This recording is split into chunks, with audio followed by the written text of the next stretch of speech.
näyttää todella hyvän sählyn pelaajan nimeltä Oskari Jäättälä. Että hänen taidonnäytteitään näytämme nyt tässä urheiluvartin aikana. Hän myöntää, että perhe-elämä on sujunut todella hyvin. Äiti hakkaa mua. Mutta nyt kumminkin taidon näyte Oskari Jäättelälle. Saanko mä vetää? Noniin. Tulee. 1, 2 ja 1, 2. Toinen.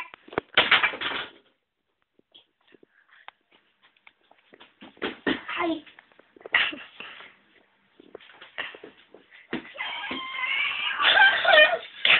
Ja olemme nähneet, että Oskari Jäättälä on myös todella hyvä lihaskunto.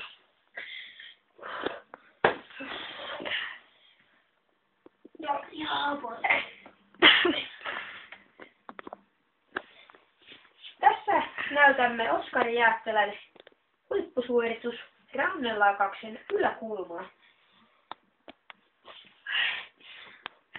Tulee kahta. Ihan puhki. Ai, se päivien.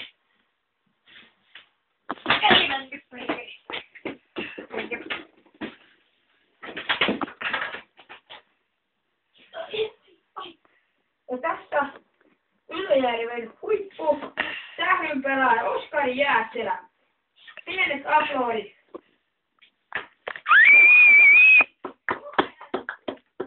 Mutta saatamme nähdä hänen huippusuorituksiaan vielä myöhemminkin.